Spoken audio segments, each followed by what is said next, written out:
વાવ-થરાદમાં દિયોદરમાં ઉમેદવારે દંડવત પ્રણામ કર્યા છે। સભામાં સંબોધન કરતી વખતે એમએલએ દંડવત પ્રણામ કર્યા। વતનની ભૂમિ પર પગે લાગી અને જીતનો વિશ્વાસ પણ તેમના દ્વારા વ્યક્ત કરવામાં આવ્યો છે।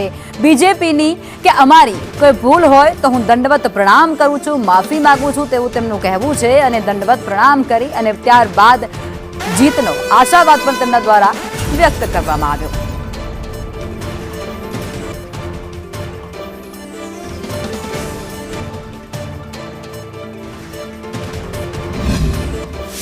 हमारी भाजप तरफ थी के हमारा तरफ से कोई भूल थी हो तो दंडवत प्रणाम साथे तुम्हारी मां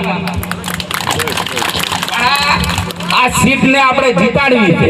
બોલો જીતાડશો કે દિયોદર તાલુકાની જનતા એ વિકાસ સાથે રહેશે।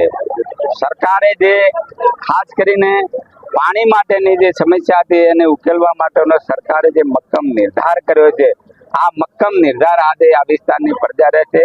એની સાથે સાથે તમે જોઈ શકો છો કે માધ્યમિક અને પ્રાથમિક શાળાઓ કે જે સરકારી છે જ્યાં ભૌતિક સુવિધાઓ ખૂટે છે, બધી જ ભૌતિક સુવિધાઓ ઊભી થઈ રહી છે। આરોગ્ય ક્ષેત્રે પણ જે સરકારના નિયમ પ્રમાણે આરોગ્યના કેન્દ્રો આવવા જોઈએ તેનું કામ પણ ચાલે છે। જે ધરતીએ મને આટલો મોટો કર્યો હોય, જે ધરતીએ મને આટલો ગૌરવ અપાયો હોય, એ ધરતીને વંદન કરવા, એ ધરતીના લોકોને વંદન કરવા એ મારું પવિત્ર ફરજ। અને આજ મુદ્દે અમારા સંવાદદાતા ધવલ અમારી સાથે જોડાઈ ચૂક્યા છે। ધવલ, બનાસકાંઠામાંથી સ્થાનિક સ્વરાજ્યની ચૂંટણીને લઈ અનેક તસવીરો સામે આવી છે। આખું જ બનાસકાંઠાનું ચિતાર સમજવો છે તમારી પાસેથી।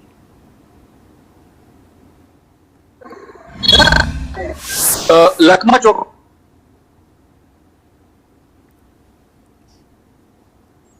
ઉમેદવારી ફોર્મ પરત ખેંચવાનું તેનું ચિત્ર સ્પષ્ટ થતા જ હવે ક્યાંક ને ક્યાંક ઉનાળાની ગરમી સાથે રાજકીય ગરમી છે તે પણ ગરમાયેલી જોવા મળી રહી છે। માત્ર પાલનપુર કે બનાસકાંઠાની જ વાત નહીં, પરંતુ વાવ, થરાદ હોય, બનાસકાંઠા હોય, આ તમામ જગ્યાએથી અત્યારે અનેક રાજકીય તસવીરો છે તે સામે આવી રહી છે। પાલનપુરની વાત કરવામાં આવે તો જે પ્રકારે પાલનપુરના વોર્ડ નંબર 2 માં પોસ્ટર વોર શરૂ થયેલો જોવા મળી રહ્યો છે। આપ દ્રશ્યોમાં જોઈ રહ્યા છો કે જે પ્રકારે વોર્ડ નંબર 2 ની ભાગ્યોદય સોસાયટી, આસોપાલવ સોસાયટી અને લક્ષ્મીનગર સોસાયટીના રહીશો દ્વારા એક પોસ્ટર લગાવવામાં આવ્યું છે અને સૂચના દર્શાવાઈ છે કે કોઈ પણ રાજકીય પક્ષના કોઈ પણ નેતા કે કાર્યકર્તાએ વોટ માંગવા માટે સોસાયટીની અંદર પ્રવેશ કરવો નહીં। એટલે કે ક્યાંક ને ક્યાંક નેતા અને કાર્યકર્તાઓને ચીમકી આપવામાં આવી રહી છે। આપણી સાથે અહીંયા કેટલાક જે સ્થાનિકો છે તે પણ જોડાયા છે, તેમની પાસેથી જાણીશું કે કેમ આવા બોર્ડ ચૂંટણી સમયે લગાવવા પડે છે તમારે। એમાં એવું છે કે દેખો ભાજપ ઘણા સમયથી અમારા વોર્ડમાંથી ચૂંટાઈનાર છે, વોર્ડ નંબર 2 માંથી, પણ અમને સુવિધાઓ માટે ઝીરો છે। આજે છેલ્લા 15-20 વર્ષથી જે રોડને ગ્રાન્ટ મળેલી છે એ ગ્રાન્ટમાં આ લોકોએ મોટામાં મોટો ભ્રષ્ટાચાર કર્યો છે। 4 થી 5 વાર રોડમાં થીગડા બનાવ્યા છે, બાકી કોઈ કામ માટે ઝીરો છે। અને અહીંના સ્થાનિક જે કોર્પોરેટરો છે એ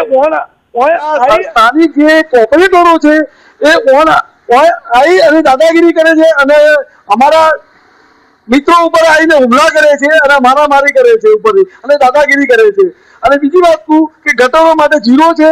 ઝીરો એટલે કે ગટરો કોઈ દાડો સફાઈ કરવા આવતા જ નથી। ઘર વેરા લેવા હોય તો આવી જાઓ, આમ કરો તેમ કરો, ફલાણું કરો, સફાઈ વેરામાં બી ઝીરો છે। જ્યારે કોઈ કોર્પોરેટર પર અમારી બેચેની કરતા તો ભરવા કીએ તો એ લોકોના ફોન કોઈ ઉપાડતા નથી। જો દેખો તો જાડે હતા કે આવી જશે, મોત આવી જશે। લગભગ ચોક્કસથી જે પ્રકારે ક્યાંક ને ક્યાંક હવે ચૂંટણી સમયે જે પ્રાથમિક સુવિધાઓનો અભાવ જે વિસ્તારના લોકોએ છેલ્લા 5 વર્ષથી ભોગવ્યો છે અને તેનો બળાપો અત્યારે અહીંયા જોવા મળી રહ્યો છે। માત્ર વોર્ડ નંબર 2 ની વાત નથી, પાલનપુરના અનેક વોર્ડોમાં આ રીતે પોસ્ટર વોર શરૂ થયો છે। નેતાઓ કોઈ વોટ માંગવા ન આવે તેને લઈને પોસ્ટર વોર શરૂ થયેલો જોવા મળી રહ્યો છે। એટલે કે ઉમેદવારનું ચિત્ર સ્પષ્ટ થઈ ગયું છે અને ઉમેદવારોનું ચિત્ર સ્પષ્ટ થયા બાદ હવે સ્થાનિક સ્વરાજ્યની ચૂંટણીનો રંગ જામેલો અત્યારે સમગ્ર બનાસકાંઠા જિલ્લાની અનેક બેઠકો ઉપર અત્યારે જોવા મળી રહ્યો છે। લખમા જી બિલકુલ ધવલ, આભાર જોડાયા તે બદલ।